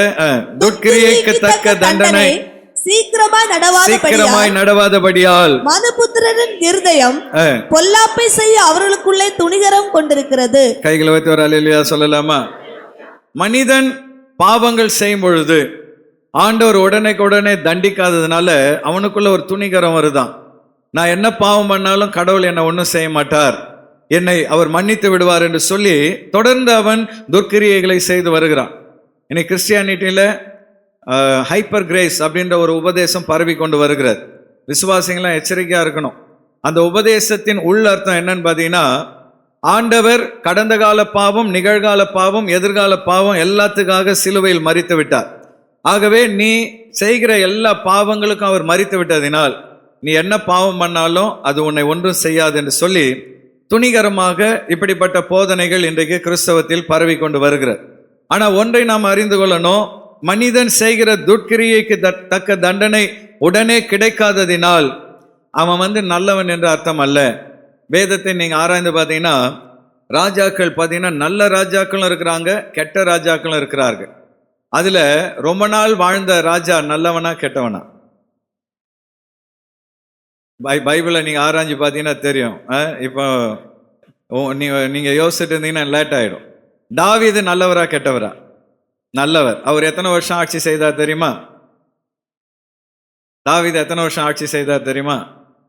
40 வருஷம். அவருடைய மகன் சாலமோன் எத்தனை வருஷம் ஆட்சி செய்தார்? அவரும் 40 வருடம். அப்போ இவங்க ஆட்சியெல்லாம் பொற்கால ஆட்சி. தாவீது மிக சிறப்பாய் ஆட்சி செய்தார், ஆண்டவரின் இருதயத்துக்கு ஏற்றவர். ஆனா அவர் ஆட்சி செய்தது 40 வருடம். ஆனால் இஸ்ரவேல் தேசத்திலே மனாசே என்கிற ஒரு ராஜா இருந்தார். பயங்கரமான, இந்த ராஜாக்கள்ல மோசமானவன் அவன் தான். தேவாலயத்துக்குள்ள விக்கிரகங்களை கொண்டு வந்து வச்சுட்டான். தேவனுடைய ஆலயத்துக்குள்ள பயங்கரமான பலிபீடங்களை கட்டி தேவனுடைய ஆலயத்தை தீட்டுப்படுத்தினான். கொடூரமான காரியங்களை செய்தான். அவன் பயங்கரமான மோசமான ஒரு ராஜாவா இருந்தான். ஆனா 55 வருஷம் அரசாண்டான். எத்தனை வருஷம் அரசாண்டான்? 55 வருஷம். அப்போ நாம் என்ன நினைக்கிறோம், கெட்டவன்லாம் சீக்கிரம் செத்துருவான், நல்லவன்லாம் ரொம்ப நாள் இருப்பான் அப்படிலாம் நாம் நினைக்கிறோம். அப்படி கிடையாது. அன்பான தேவ பிள்ளைகளே, கெட்டவனுக்கு சீக்கிரம் தண்டனை கிடைக்காதனால அவன் நல்லவன் ஆயிட போறதில்ல. ஆண்டவர் ஒரு நாள் எல்லாவற்றையும் நியாயத்தில் கொண்டு வந்து நிறுத்துவார். ஒரு அல்லேலூயா சொல்லலாமா? கர்த்தர் எல்லாவற்றையும் நியாயத்தில் கொண்டு வந்து நிறுத்துகிற தேவனாக இருக்கிறார். 1933 ஜெர்மனி அதிபராக அடால்ஃப் ஹிட்லர் பொறுப்பெடுத்தார். ஹிட்லர் பத்தி எத்தனை பேருக்கு தெரியும்? அடால்ஃப் ஹிட்லர் ஜெர்மனி தேசத்திலே 1933 அதிபராக பொறுப்பெடுத்தார். அவனுடைய சில கொள்கைகள் நிமித்தம் 2வது உலக யுத்தம் துவங்கினது 1939. அந்த 2வது உலக யுத்தத்தின் நாட்களில் இந்த ஹிட்லர் 60 லட்சம் யூதர்களை கொன்று குவித்தார். எத்தனை பேர் கொன்று குவித்தான்? 60 லட்சம் யூதர்களை கொடூரமாய் கொன்று குவித்தான். அந்த யூதர்கள் நல்லவர்களா கெட்டவர்களா? அவங்க யாருடைய பிள்ளைகள்? கர்த்தருடைய பிள்ளைகள். அவங்க ஜெபம் பண்ணியிருப்பாங்களா, பண்ணியிருக்க மாட்டாங்களா? அப்போ அவர்கள் கர்த்தருடைய பிள்ளைகள். ஆண்டவரே, இந்த ஹிட்லர் பிடியிலிருந்து எங்களை விடுவீங்கன்னு சொல்லி கண்டிப்பா ஜெபித்திருப்பார்கள். ஆனாலும் அன்பான தேவ பிள்ளைகளே, அவனுடைய காலத்தில் 60 லட்சம் யூதர்கள் கொன்று குவிக்கப்பட்டார்கள். ஹிட்லருக்கு உடனே எதுவும் நடக்கல. அதனால அவனுக்கு துணிகரம், நம்ம என்ன பண்ணாலும் கடவுள் நம்மளை தண்டிக்க மாட்டார் என்று சொல்லி தொடர்ந்து துணிகரமாய் காரியங்களை செய்து கொண்டிருந்தான். ஆனால் எல்லாவற்றுக்கும் ஒரு முடிவை கர்த்தர் வைத்திருக்கிறார். ஹல்லேலூயா. 1945 வருடம் ஏப்ரல் 30 ரஷ்ய படைகள் ஜெர்மனியை நெருங்கி வந்தது. இப்போ அந்த ஹிட்லருக்கு தெரிந்து விட்டது, எஸ்கேப் ஆக முடியாது, ரஷ்ய படைகள் நம்மை பிடித்து விடும் என்று அவனுக்கு தெரிந்தவுடனே எந்த இடத்தில் யூதர்களை கொண்டு குவித்தானோ அதே பதுங்கு குழியில போய் தன்னைத்தானே சுட்டு கொண்டு செத்து போனான். அவனுடைய சரீரத்தை நெருப்பிலே போட்டு எரித்து விட்டார்கள். கடைசியா மிஞ்சினது கொஞ்சம் பல்லு தான். அந்த பற்களை வைத்து தான் ஹிட்லர் செத்து போனான் என்று சொல்லி ரஷ்ய அரசாங்கம் அறிவித்தது. அப்ப அன்பான தேவ பிள்ளைகளே, நல்லவனுக்கும் கஷ்டங்கள் வருகிறது, கெட்டவனும் ரொம்ப நாள் இருக்கிறான். ஆனால் கெட்டவன் எப்பவுமே அவன் இருக்க முடியாது. கர்த்தர் ஒரு நாள் நியாய தீர்ப்பை கொண்டு வருவார். ஆகவே நாம என்ன நினைக்கிறோம், கெட்டவன்லாம் ரொம்ப நாள் இருக்கிறான், நாமளும் அந்த வழியில போயிடலாம நினைச்சிடாதீங்க. வேதம் எச்சரிக்கிறது, பரிசுத்தம் உள்ளவர்கள் இன்னும் பரிசுத்தமாகட்டும், நீதி செய்கிறவர்கள் இன்னும் நீதி செய்யட்டும், அநியாயம் பண்ணுகிறவன் இன்னும் அநியாயம் பண்ணட்டும், அவனுடைய கிரியைகளுக்கு தக்க பலன் என்னோடு கூட வருகிறது என்று ஆண்டவர் சொல்கிறார். ஹல்லேலூயா. 3வது கேள்வியோடு நான் முடிக்கிறேன். 3வது கேள்வி, இந்த இயற்கை பேரழிவுகளுக்கு என்னுடைய மறுமொழி என்ன? What is my response to natural disasters? இப்படிப்பட்ட இயற்கை பேரழிவுகள் என்னை சுற்றி நடக்கும் பொழுது நான் என்ன செய்யணும்? அவங்க தப்பு பண்ணிட்டாங்க, இவங்க தப்பு பண்ணிட்டாங்க, மற்றவர்களை குற்றப்படுத்தி கொண்டு ஜட்ஜ்மெண்ட் கொடுத்து கொண்டு நான் இல்லாதபடி நான் என்ன செய்ய வேண்டும் என்று பார்க்கும் பொழுது கர்த்தர் சொல்றாரு, மனம் திரும்ப வேண்டும். ஹல்லேலூயா. இப்படிப்பட்ட அழிவுகள் நம்மை சுற்றி வரும் பொழுது கர்த்தருடைய பிள்ளைகளாகிய நாம் மனம் திரும்ப வேண்டும். லூக்கா 13வது அதிகாரம் 3வது வசனத்திலே நாம் இதை பார்க்கிறோம். எல்லோரும் சேர்ந்து அந்த வசனத்தை வாசியுங்கள். அப்படி அல்லவென்று உங்களுக்கு சொல்லுகிறேன், நீங்கள் மனம் திரும்பாமல் போனால் எல்லாரும் அப்படியே கெட்டு போவீர்கள். கரங்களை வைத்து ஒரு அல்லேலூயா சொல்லலாமா? ஒரு மனிதன் மனம் திரும்பாமல் போனால் அவன் நல்லவனோ கெட்டவனோ, உத்தமனோ சன்மார்க்கனோ துன்மார்க்கனோ, ஒரு நாள் அவனுக்கு நியாய தீர்ப்பு உண்டு என்று ஆண்டவர் எச்சரிக்கிறதை பார்க்கிறோம். அப்ப மனம் திரும்புதல் என்றால் என்ன? இந்த மனம் திரும்புதல்ல 2 விஷயங்கள் அடங்கி இருக்கிறது. முதலாவது மன துக்கம் அல்லது மனஸ்தாபம், டு பி சாரி. ஆண்டவரே, நான் உமக்கு முன்பாக பாவியாக இருக்கிறேன், நான் உமக்கு முன்பாக பாவம் செய்திருக்கிறேன், என் பாவத்துக்காக நான் வேதனைப்படுகிறேன் என்கிற அந்த மனஸ்தாபம் தான் மனம் திரும்புதலின் துவக்கமாக காணப்படுகிறது. ஆண்டவர் சில நேரத்தில் ஆவியானவர் நம்முடைய குறைகளை உணர்த்தும் பொழுது, நான் பரிசுத்தம், என்கிட்ட தப்பு இல்லை, அதெல்லாம் ஒரு பாவமே இல்லைன்னு சொல்லி நம்மை நாமே நியாயப்படுத்திக் கொள்கிறோமா? அல்லது பரிசுத்த ஆவியானவர் நம்முடைய குறைகள் குற்றங்களை உணர்த்தும் பொழுது, ஆண்டவரே என்னை மன்னிப்பீராக, நான் செய்தது தவறு என்று சொல்லி அந்த தவறுக்காக நாம் மனஸ்தாபப்படுகிறோமா? அந்த மனவேதனை, ஆண்டவரே உமக்கு பிரியமில்லாமல் நான் வாழ்ந்து விட்டேன், என்னை மன்னிப்பீராக என்று சொல்லி ஆண்டவருக்கு முன்பாக நம்முடைய பாவங்களுக்காக வேதனைப்படுவதுதான் மனம் திரும்புதலின் முதல் படியாக இருக்கிறது. அப்படி நாம் மனம் திரும்பும் பொழுது இந்த வருடம் நமக்கு ஒரு ஆசீர்வாதமான வருடமாய் காணப்படும். ஹல்லேலூயா. ஆவியானவர் நம்மோடு பேசும் பொழுது நம்முடைய குறைகளை உணர்த்தி காண்பிக்கும் பொழுது, நம்முடைய பாவங்களை சுட்டி காண்பிக்கும் பொழுது, நாம் உடனடியாக அதற்காக மனஸ்தாபப்பட்டு, அப்பா நான் தப்பு பண்ணிட்டேன் என்னை மன்னியுங்கன்னு சொல்லி அந்த பாவத்துக்காக மனவேதனைப்படும் பொழுது கர்த்தர் நம்மை மன்னிக்க ஆயத்தம் உடையவராக இருக்கிறார். தாவீது நல்லவனா கெட்டவனா? நான் கேட்டேன். தாவீது நல்லவனா? அவனை மாதிரி பயங்கரமான பாவி உலகத்திலேயே கிடையாது, இல்லையா?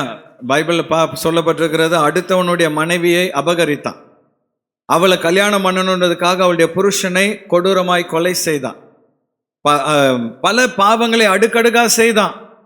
பயங்கரமான பாவங்களை அவன் செய்த பொழுது, தேவனுடைய நியாய தீர்ப்பு இறங்கின பொழுது, தாவீது ஒரே ஒரு காரியம் செய்தான். நாத்தான்வேல் அவனை எச்சரித்த பொழுது, வேற ராஜாவா இருந்தா நாத்தான்வேலை கொன்னு இருப்பான். டேய் நீ என்ன என்னைய குற்றப்படுத்துறியா, உன்னை கொன்னுறண்டான்னு சொல்லி கொன்னு இருப்பான். ஆனால் தாவீது உடனடியாக தேவனுடைய சமூகத்துக்கு போய், ஆண்டவரே என்னை மன்னியும், நான் தவறு செய்து விட்டேன் என்று மனவேதனையோடு தன்னை ஒப்பு கொடுத்தான். ஹல்லேலூயா. அதனால தான் ஆண்டவர் சொல்றாரு, தன் பாவங்களை மறைக்கிறவன் வாழ்வடைய மாட்டான், அவைகளை அறிக்கை செய்து விட்டு விடுகிறவனோ இரக்கம் பெறுவான். ஆமென். அப்ப இப்படிப்பட்ட சூழ்நிலைகள் வரும்பொழுது அவன் என்ன பண்ணான், இவன் என்ன பண்ணான்றதெல்லாம் நம்ம கேட்கறத விட்டுட்டு, நான் என்ன செய்ய வேண்டும்? ஆண்டவரே இப்படிப்பட்ட அழிவுகள் திருவேற்காட்டுக்கு வந்தால், திருவேற்காட்டுக்கு வராதுன்னு ஏதாவது நிச்சயம் இருக்கிறதா? இல்லை. இப்படிப்பட்ட அழிவுகள் திருவேற்காட்டுக்கு வந்தால் நான் என்ன பண்ணணும்? இப்போ அமெரிக்காக்காரன் பாவம் பண்ணிட்டான் நாம சொல்றோமே, நமக்கு திருவேற்காட்டில் இப்படிப்பட்ட சூழ்நிலைகள் வந்தால் மற்றவங்களாம் நம்மளை திட்ட மாட்டாங்கன்னா, இந்த திருவேற்காட்டில் இருக்கிறவங்க என்ன பாவம் பண்ணாங்களோ அதனால தான் இப்படி ஆட்சின்னு சொல்ல மாட்டாங்களா? அதனால அடுத்தவங்களை குற்றப்படுத்துறதை விட்டுட்டு, ஆண்டவரே எனக்குள் இருக்கிற குறைகள் என்ன, எந்தெந்த விஷயத்துல 2024 நான் உமக்கு கீழ்ப்படியல, எந்தெந்த விஷயத்துல ஆண்டவரே நான் உமக்கு பிரியம் இல்லாமல் வாழ்ந்தேன், என்கிட்ட இருக்கிற குறைகள் என்ன, குற்றங்கள் என்ன, எனக்கு உணர்த்துங்கப்பான்னு சொல்லி ஆண்டவர் சமூகத்தில் நாம் ஜெபிக்கும் பொழுது ஆவியானவர் நம்மோடு கூட பேசுகிற தேவனாக இருக்கிறார். ஹல்லேலூயா. இதெல்லாம் ஒரு தப்பா நம்ம நினைப்போம். ஆவியானவர் பேசும்பொழுது அதெல்லாம் நமக்கு அது உணர்வை கர்த்தர் கொடுப்பார். அப்ப அந்த உணர்வு வரும் பொழுது முதலாவது மனஸ்தாபப்படணும், இரண்டாவது மனம் மாற்றம், ரிப்பன்ட், மனம் மாற்றம் அடையணும். அந்த மனம் மாற்றம் என்னன்னா, கர்த்தாவே உம் மனதை வேதனைப்படுத்துகிற எதையும் நான் செய்ய மாட்டேன் என்று நம்மை ஒப்பு கொடுக்க வேண்டும். அல்லேலூயா. ஆண்டவருக்கு பிரியமில்லாத, அவருடைய மனதை வேதனைப்படுத்துகிற எதையும் நான் செய்ய மாட்டேன் என்று நம்மை ஒப்பு கொடுப்போம் என்றால் கர்த்தர் நம்மை மன்னிக்க எப்பொழுதும் ஆயத்தம் உடையவராக இருக்கிறார். இந்த வருஷத்தின் துவக்கத்தில் ஏன் மனம் திரும்புதலை குறித்து ஆவியானவர் நம்மோடு கூட பேசுகிறார்? ஏன் இந்த வருஷத்தின் துவக்கத்தில் ஆண்டவர் நாம் மனம் திரும்ப வேண்டும் என்று நம்மை அழைக்கிறார்? ஏனென்றால் கர்த்தர் நம்மை அதிகமாய் நேசிக்கிறார். ஹல்லேலூயா. அது மாத்திரமல்ல, பக்கத்தில் உங்க கைப்பிடிச்சு சொல்லுங்க, இந்த வருடம் உங்களை அதிகமாய் ஆசீர்வதிக்க விரும்புகிறார். பாவத்தோடு இருந்தால் நம்மளை கர்த்தர் ஆசீர்வதிக்க முடியுமா? முடியாது. நாம நம்மை பரிசுத்தப்படுத்தி கொண்டால் கர்த்தர் நிச்சயமா இந்த வருடத்தை ஆசீர்வாதமான வருடமாய் மாற்றுவார். அப்ப முதலாவதாக மனம் திரும்பணும், மனவேதனை, மனஸ்தாபப்படணும். நம்முடைய பாவங்கள், குறைகள், குற்றங்கள், நம்ம யாருக்கெல்லாம் விரோதமாய் பேசினோம், யாருக்கெல்லாம் தீமை செய்தோம், எந்தெந்த விஷயங்கள்ல கர்த்தருக்கு கீழ்ப்படியாமல் வாழ்ந்தோம், நம்முடைய வாழ்க்கையில தேவன் ஆவியானவர் நம்மோடு கூட பேசியும் ஜெபிக்காத நாட்கள், வேதத்தை வாசிக்காத நாட்கள், தேவனுடைய சமூகத்துக்கு வராத நாட்கள், எல்லாவற்றையும் உணர்ந்து ஆண்டவருக்கு முன்பாக நாம் அதற்காக மனவேதனைப்படும் பொழுது, இரண்டாவது, ஆண்டவரே இனி நான் இந்த பாவத்தை செய்ய மாட்டேன் என்று நம் மனதை நாம் மாற்றிக்கொள்ளும் பொழுது கர்த்தர் நம்மை ஆசீர்வதிக்க துவங்குவார். அல்லேலூயா. மனம் மாற்றம் என்பது நமக்குள் நடக்க வேண்டிய ஒன்று. அந்த மனம் திரும்புதல் வரும் பொழுது ஆவியானவர் நம்மை பலப்படுத்தி அடுத்த லெவலுக்கு கொண்டு போவார். மனம் திரும்பின மனிதனுடைய வாழ்க்கையிலே கனி கொடுக்கிற ஒரு அனுபவத்தை கர்த்தர் உருவாக்குவார். ஹல்லேலூயா.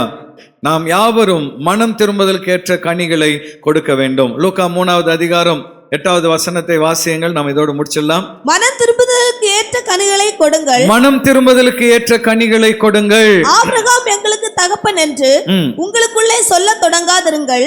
தேவன் இந்த கல்லுகளினாலே ஆபிரகாமுக்கு பிள்ளைகளை உண்டு பண்ண வல்லவராய் இருக்கிறார் என்று உங்களுக்கு சொல்லுகிறேன். கைகளை வைத்து ஒரு அல்லேலூயா சொல்லலாமா? இந்த யூதர்கள் என்ன நினைச்சாங்க? நாங்கள் தேவனுடைய பிள்ளைகள், ஆகவே நாங்கள் எப்படி வாழ்ந்தாலும் கடவுள் எங்களை கண்டுகொள்ள மாட்டார் என்று அவர்கள் துணிகரமாய் தேவனுக்கு பிரியமில்லாமல் வாழ்ந்தார்கள். அப்போ ஆண்டவர் இயேசு அவர்களை பார்த்து சொல்றாரு, மனம் திரும்புதலுக்கு ஏற்ற கனிகளை கொடுங்கள். அப்படின்னா என்ன அர்த்தம்? மனம் திரும்பிட்டோம், நான் ஆண்டவரை ஏற்றுக்கொண்டேன், கர்த்தருடைய பிள்ளை ஆகிவிட்டேன் என்று வாயில சொல்லிட்டு இருக்காதீங்க, அதை செயலில் வெளிப்படுத்துங்கள் என்று ஆண்டவர் நம்மை அழைக்கிறார். ஹல்லேலூயா. நீ அன்பான தேவ பிள்ளைகளே, நம்ம எல்லாரும் நான் ஆண்டவருடைய பிள்ளை, கர்த்தருடைய பிள்ளை என்று சந்தோஷமாய் நாம் சொல்கிறோம். ஆனால் நம்முடைய வாழ்க்கையில் மாற்றம் வந்திருக்கிறதா? இப்படி இருக்க ஒருவன் கிறிஸ்துவுக்குள் இருந்தால் எப்படி இருக்கிறானா? புது சிருஷ்டியா இருக்கிறான், பழையவைகள் ஒழிந்தன, எல்லாம் புதிதாயின.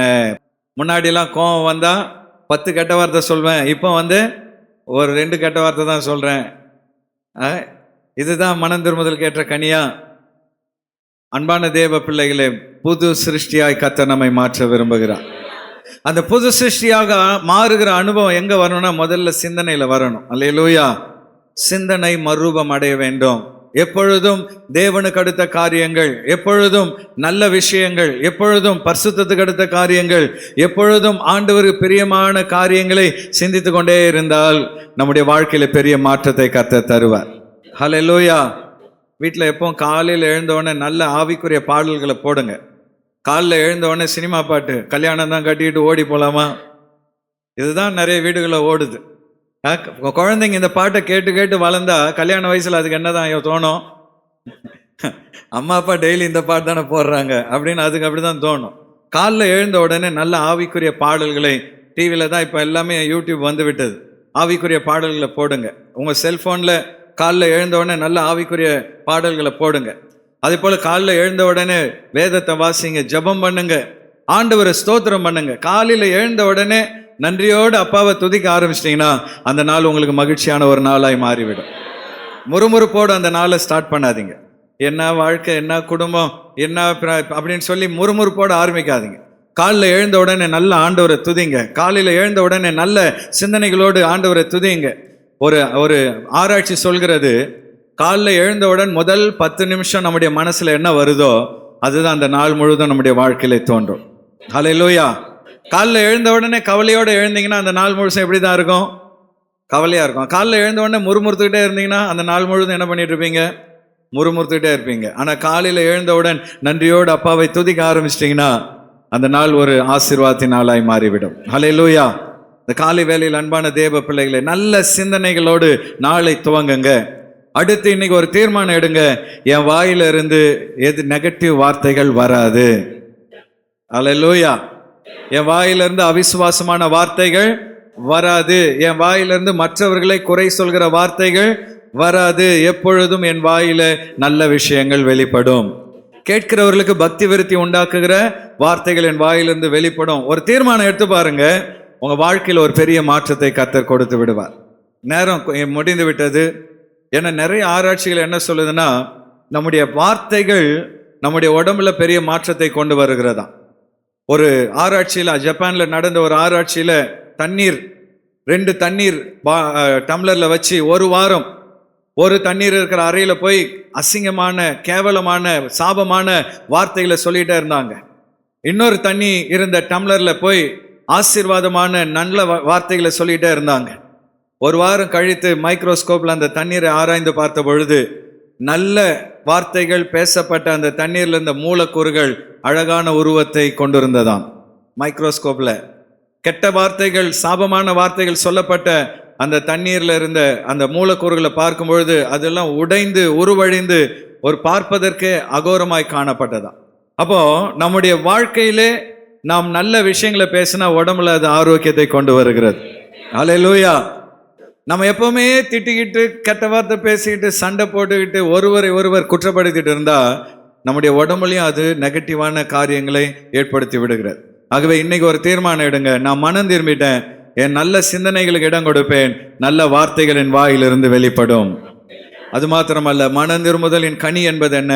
எப்பொழுதும் எல்லாருக்கும் நன்மை செய்கிறவர்களாய் நாம் காணப்படுவோம். யாருக்கும் தீமை என்ன பண்ண மாட்டோம், செய்ய மாட்டோம். நம்முடைய கைகள் உதவி செய்கிற கைகளாய் மாறணும், கால்கள் உதவி செய்கிற கால்களாய் மாறணும். நம்முடைய நாவுகள் ஜெபிக்கிற நாவாய், மற்றவர்களை உற்சாகப்படுத்துகிற நாவாய் காணப்படணும். நம்முடைய செவிகள் நல்ல விஷயங்களை கேட்கிற செவிகளாய் காணப்படணும். நம்முடைய கண்கள் நல்ல விஷயங்களை காண்கிற கண்களாய் மாறணும். நம்முடைய சரீரம் தேவனுடைய ஆலயமாக கர்த்தரை மகிமைப்படுத்துகிற சரீரமாய் மாறிவிட்டால் மனம் திரும்புகிற கனியை நாம் கொடுக்க துவங்கிவிட்டால் கர்த்தர் இந்த வருடத்தை உங்களுக்கு ஒரு ஆசீர்வாதமான வருடமாய் மாற்றுவார். எத்தனை பேருக்கு இந்த வருடம் மகிழ்ச்சியின் வருடமாய் மாறணும்னு விரும்புகிறீர்கள்? உற்சாகமாய் ஒரு அல்லேலூயா சொல்லலாமா? ஆண்டவர் சொல்றாரு, மனம் திரும்பு. நீ மனம் திரும்புதலுக்கு ஏற்ற கனிகளை கொடு. இந்த வருடம் வாக்கு தத்தத்தின்படி பெரிய விளைச்சலை தருவேன். ஹல்லேலூயா. ஒரே ஒரு சம்பவத்தை சொல்லி நான் முடிக்கிறேன். பரிசுத்த அகஸ்டின். இந்த அகஸ்டின் ரட்சிக்கப்படுவதற்கு முன்பு 40 வயது வரை பயங்கரமான குடிகாரர், சூதாட்டக்காரர். நல்ல சம்பாதிப்பார். சம்பாதித்ததெல்லாம் குடித்து சூதாடி அவர் பல பெண்களோடு தொடர்பு வைத்து அந்த பணத்தை எல்லாம் அழித்து கொண்டு வந்தார். 40வது வயதில் ஒரு நாள் கர்த்தர் அவரை சந்தித்தார். ஹல்லேலூயா. அவருடைய தாய் மோனிகாவுடைய ஜெபத்தை கேட்டு 40வது வயதில் அகஸ்டின் ரட்சிக்கப்பட்டார். ரட்சிக்கப்பட்டு ஒரு நாள், ரட்சிக்கப்பட்ட மறுநாள் கடை தெருவிலே அவர் நடந்து போய் கொண்டிருக்கிறார் பொருள் வாங்க. அப்ப பின்னாடி இருந்து ஒரு சத்தம், ஏய் அகஸ்டின் அப்படின்னு சொல்லி திரும்பி பார்த்தா எந்த பெண்ணோடு தவறான உறவில் இருந்தாரோ அந்த பெண் அழைக்கிறாள், ஏய் அகஸ்டின் வா வீட்டுக்கு. உடனே அகஸ்டின் ஓட துவங்குகிறார். அப்ப அவளும் துரத்திட்டே வரா, ஏய் அகஸ்டின் என்ன ஓடுற, என்ன தெரியலையா, நில் நில் என்று சொல்லி துரத்தி கொண்டே ஓடி வருகிறாள். அப்ப அந்த அகஸ்டின் ஓடிட்டே சொன்னாராம், அம்மா தாயே, நேத்து வரைக்கும் நீ பார்த்த அகஸ்டின் வேற, இன்னைக்கு நீ பார்க்கிற அகஸ்டின் வேற, நான் ஆண்டவர் இயேசுவின் பிள்ளையாய் மாறிவிட்டேன் என்று சொன்னார். ஹல்லேலூயா. மனம் திரும்புதலின் கனி என்பது சும்மா வாயின் வார்த்தையில் அல்ல, அது செயலில் வெளிப்பட வேண்டும் என்று ஆண்டவர் விரும்புகிறார். இந்த உலகமெங்கும் ஏற்படுகிற இந்த அழிவின் நாட்களில், இந்த எச்சரிப்பின் நாட்களில் கர்த்தர் நமக்கு சொல்கிற ஒரே ஒரு செய்தி, மனம் திரும்புங்கள். ஹல்லேலூயா. நாம் மனம் திரும்பினால் நிச்சயமாய் கர்த்தர் நம்மை ஆசீர்வதிப்பார். அவருடைய வருகையில் நம்மை எடுத்துக்கொள்கிற பாக்கியத்தை நமக்கு தருவார். ஆமென். வந்து எல்லாரும் எழும்பி நின்று சில நிமிடங்கள் ஆண்டவரை ஸ்தோத்திரம் பண்ணுவோம். ஹல்லேலூயா. இந்த நாளிலே தேவனுடைய சமூகத்துக்கு வந்திருக்கிற நாம் யாவரும் எழும்பி நின்று கரங்களை தட்டி சில நிமிடங்கள் கர்த்தரை ஸ்தோத்திரம் பண்ணலாமா? நல்ல உள்ளத்தின் ஆழத்திலிருந்து நாம் கூப்பிடும் பொழுது அவர் நம் அருகில் வருகிற தேவன். இயேசுவே என்று கூப்பிட்டு உள்ளத்தின் ஆழத்திலிருந்து அப்பாவை ஸ்தோத்திரம் பண்ணுவோம். எல்லாரும் துதிப்போம். ஹல்லேலூயா, ஹல்லேலூயா. அப்பா, உம்மை நாங்கள் துதிக்கிறோம். உம்மை நாங்கள் மகிமைப்படுத்துகிறோம். இயேசுவே உம்மை துதிக்கிறோம் அப்பா. ஹல்லேலூயா, ஹல்லேலூயா. நீர் எங்களுக்கு கொடுத்த எல்லா நன்மையான ஈவுகளுக்காக நன்றி ஆண்டவரே. இனி எங்கள் நாவு முறுமுறுக்காதப்பா, எல்லாவற்றிலும் உம்மை நாங்கள் துதிப்போம் அப்பா. ஆண்டவரை ஆராதிக்கும் பொழுது அவருடைய பிரசன்னம் இறங்கி வந்து நம்மை ஆசீர்வதிக்கும். என் நாமத்தை பிரஸ்தாபம் பண்ணும் எந்த ஸ்தானத்திலும் நான் வந்து உங்களை ஆசீர்வதிப்பேன் என்று வாக்களித்த ஆண்டவர் நம்மை இறங்கி வந்து ஆசீர்வதிக்கிற தேவனாக இருக்கிறார். ஹல்லேலூயா, ஹல்லேலூயா. ஆண்டவரே உம்மை நாங்கள் துதிக்கிறோம். எங்கள் சிந்தனை எப்பொழுதும் நல்ல சிந்தனைகளாய் காணப்படும்.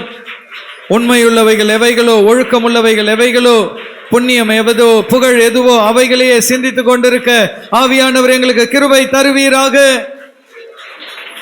மனம் திரும்புதலின் கனிகளை நாங்கள் வெளிப்படுத்த ஆண்டவரே, நல்ல கிரியைகள் எங்களிலே வெளிப்பட, நல்ல குணங்கள், நல்ல செயல்கள் எங்களிலே வெளிப்பட எங்களை நாங்கள் அர்ப்பணிக்கிறோம். இந்த காலை வேளையிலே உம்முடைய பாதத்தில் எங்களை ஒப்பு கொடுக்கிறோம். நன்றி ஆண்டவரே. ஹல்லேலூயா. நம்மை சுற்றிலும் அழிவுகளின் செய்திகளை கேட்கும் பொழுது வருஷத்தின் துவக்கத்திலே இப்படி இருக்கிறதே, இந்த வருடம் எப்படி இருக்குமோ என்று நாம் பயப்பட தேவையில்லை. உலகம் இருக்கிற வரை உலகத்தில் அழிவுகள் இருந்து கொண்டே தான் இருக்கும். சில அழிவுகள் மனிதனால் வரும், சில அழிவுகள் இயற்கையால் வரும். ஆனால் இந்த அழிவுகள் வரும் பொழுது அந்த நாட்டு மக்கள் என்ன பாவம் பண்ணாங்களோ, கடவுள் அவங்களுக்கு நியாய தீர்ப்பை கொடுக்கிறார் என்று ஒரு நாளும் நாம் மற்றவர்களை நியாயம் தீர்க்காதபடி நாம் இந்த அழிவு நாட்களில் நம்மை நிதானிக்க வேண்டும். அது மாத்திரமல்ல, இந்த அழிவுகள் நமக்கு கற்றுத்தருகிற பாடங்கள் என்ன? ஏராளமான சபைகள் எரிந்து போய்விட்டது. ஏராளமான மக்கள் வீடுகளை இழந்துட்டாங்க. சுமார் 10,000 வீடுகள், 2.5 லட்சத்துக்கும் மேற்பட்ட மக்கள் வீடுகளை இழந்துட்டாங்க. இப்பொழுது அதுல கிறிஸ்தவர்களும் இருக்கிறாங்க, நல்லவங்களும் இருக்கிறாங்க, கெட்டவங்களும் இருக்கிறாங்க. அதனால ஒரு நாளும் நாம் நியாய தீர்ப்பு கொடுக்காதபடி, நல்லவர்களோ கெட்டவர்களோ எல்லாருக்கும் ஒரே மாதிரி தான் உலகத்தில் கஷ்டங்கள் வரும். தீமை செய்கிறவர்களுக்கு உடனே தண்டனை வரவில்லை என்பதனால் அவங்க எல்லாரும் ஆண்டவர் கண்டுகொள்ளாமல் விட்டு விடுவார் என்ற அர்த்தம் அல்ல. கர்த்தர் ஒரு நாள் எல்லாவற்றையும் நியாய தீர்ப்பில் கொண்டு வந்து நிறுத்துவார். ஹல்லேலூயா. இந்த சூழ்நிலையில் நாம் செய்ய வேண்டியது மனம் திரும்ப வேண்டும். ஒரு நிமிடம் வலது கரத்தை உயர்த்தி தலைகளை உயர்த்தி, ஆண்டவரே 2024 உங்களுக்கு நாங்கள் முதுகை காண்பித்திருந்தால் இன்றைக்கு என் முகத்தை நான் காண்பிக்கிறேன் அப்பா. உங்களுக்கு பிரியமில்லாத வழியில நான் போயிருந்தா என்னை மன்னிங்க ஆண்டவரே. உம்மை விட்டு நான் தூரமாய் போயிருந்தால் என்னை மன்னிங்க ஆண்டவரே. வாலிப பிள்ளைகள் எல்லாரும் வாய் திறந்து அப்பாட்ட பேசுங்க. ஆண்டவரே, உங்களை விட்டு நாங்கள் விலகி போயிருந்தா எங்களை மன்னிங்கப்பா. உங்களை விட்டு நாங்கள் தூரமாய் போயிருந்தால் எங்களை மன்னியுங்க ஆண்டவரே. இந்த நாளில் நாங்கள் மனம் திரும்புகிறோம். எங்கள் குறைகள் குற்றங்களுக்காக வேதனைப்படுகிறோம், மனஸ்தாபப்படுகிறோம், கண்ணீரோடு உம்மிடத்திலே திரும்புகிறோம். இந்த நாளிலே மீண்டும் உம்மை விட்டு தூரமாய் போவதில்லை என்று ஒரு தீர்மானத்தை நான் எடுக்கிறேன் ஆண்டவரே. அப்பாவுக்கு பிடிக்காத எதையும் நான் செய்வதில்லை என்று ஒரு தீர்மானத்தை நான் எடுக்கிறேன் ஆண்டவரே.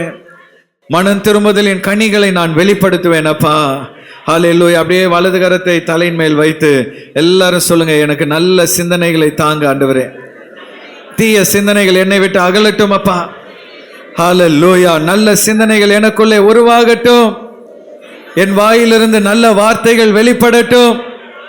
கெட்ட வார்த்தைகளோ ஆண்டவரே, காயப்படுத்துகிற வார்த்தைகளோ குற்றப்படுத்துகிற வார்த்தைகளோ வெளிப்படாதபடி என் நாவை காத்துக்கொள்ள உதவி செய்யும். என் செயலில் ஒரு மாற்றம் உண்டாகட்டும் அப்பா. ஹல்லேலூயா. நன்மைகளை நான் விதைத்து கொண்டே இருக்கணும் ஆண்டவரே. நன்மை செய்வதில் நான் சோர்ந்து போகவே கூடாதப்பா. இந்த வருடம் ஆண்டவரே, நீர் கொடுத்த வாக்கு தத்தத்தின்படி நாங்கள் நன்மைகளை விதைக்கும் பொழுது நன்மைகளை அறுவடை செய்வோம் என்று சொல்லியிருக்கிறீரே. எங்கள் வாழ்க்கையில எல்லா வகையிலும் நன்மை செய்கிற பிள்ளைகளா எங்களை மாற்ற எங்களை ஒப்பு கொடுக்கிறோம் ஆண்டவரே. இன்னைக்கு எத்தனை பேர் ஆண்டவரே, நான் உமக்கு முதுகை காண்பித்திருந்தால் இன்னைக்கு என் முகத்தை காண்பிக்கிறேன், உம்மிடத்தில் நான் மீண்டுமாய் வருகிறேன், என்னை ஒப்பு கொடுக்கிறேன் என்பவர்கள் கரங்களை உயர்த்தி காண்பியுங்கள். கர்த்தருடைய சமூகத்தை நம்ம எல்லாரும் ஜெபம் பண்ண போகிறோம். கர்த்தாவே, நான் மீண்டும் உம்முடைய சமூகத்திலே நெருங்கி வருகிறேன், என்னை நான் அர்ப்பணிக்கிறேன். ஹல்லேலூயா. மனம் திரும்பி உம்முடைய மகனாக மகளாய் வருகிறேன், என்னை ஏற்றுக்கொள்ளும் ஆண்டவரே என்று சொல்லி நம்மை ஒப்பு கொடுப்போம். கண்களை மூடி கர்த்தருடைய சமூகத்திலே நாம் ஜெபம் பண்ணுவோம். ஸ்தோத்திரம் ஆண்டவரே, மை துதிக்கிற ராஜா. அந்த நாள் எங்களோடு பேசி நம்முடைய வார்த்தைக்காக நன்றி செலுத்துகிறோம் ஆண்டவரே. அப்பா, இந்த நாளில் கூட தகப்பனே ராஜா, நாங்கள் ஆண்டவரே அப்பா உடைய சமூகத்தில் ஆண்டவரே மனம் திரும்பி ராஜா உமக்கு பிரியமுள்ள பிள்ளைகளாக வாழ உதவி செய்யுங்க. மனம் திரும்புதலுக்கு ஏற்ற கனிகளை கொடுக்கிற பிள்ளைகளாக என் தேவனைகளை மாற்ற முடியாது நாங்கள் ஜெபிக்கிறோம் அப்பா. எங்கள்கிட்ட காணப்படுகிற எல்லா விதமான ஆண்டவரே அப்பா பழைய சுபாவங்கள் எல்லா விதமான காரியங்களை எடுத்து போட்டு அப்பா தெய்வீக சுபாவத்தை நாங்கள் ஆண்டவரே அப்பா வெளிப்படுத்துகிற பிள்ளைகளாக எங்களை மாற்றும்படியா நாங்கள் ஜெபிக்கிறோம் அப்பா. நாங்கள் ஒருவரையும் ஆண்டவரே அப்பா குற்றவாளிகளாக தீர்க்காத படிக்கு ஆண்டவரே அப்பா நாங்கள் அப்பா ஆண்டவரே அப்பா ஒவ்வொருவரையும் தகப்பனே ராஜா ஆண்டவரே நியாயம் தீர்க்காத படிக்கு எங்களை என் தேவன் தாமே பாதுகாத்து கொள்ளுங்க ஆண்டவரே. அது மாத்திரமே தகப்பனே ராஜா, இந்த நாளில் தகப்பனே உடைய கரத்தினால் எங்களை மூடிக்கொண்டு வழி நடத்த முடியாது நாங்கள் ஜெபிக்கிறோம் ஆண்டவரே அப்பா. ஆண்டவரே அப்பா, அது மாத்திரமே கொடுத்த வாக்குத்தின்படி ராஜா நல்ல காரியங்களை யோசிக்க நல்ல காரியங்களை செய்கிற பிள்ளைகளாக எங்களை மாற்ற முடியாது நாங்கள் ஜெபிக்கிறோம். நீர் கொடுத்த வாக்குத்தின்படி ராஜா உன் நீதியின் விளைச்சலை வர்த்திக்க பண்ணுவேன்னு சொன்ன தேவன் ராஜா, அந்த விளைச்சலை நாங்கள் பெறக்கூடிய கிருபை தர முடியாது நாங்கள் ஜெபிக்கிறோம் அப்பா. கேட்ட வார்த்தைக்கு எங்களை அப்படியே அர்ப்பணிக்கிறோம். என் தேவன் தாமே பெரிய காரியங்களை செய்யுங்க. இயேசுவின் நாமத்தில் ஜெபிக்கிறோம் நல்ல பிதாவே. ஆமென். ஆமென்.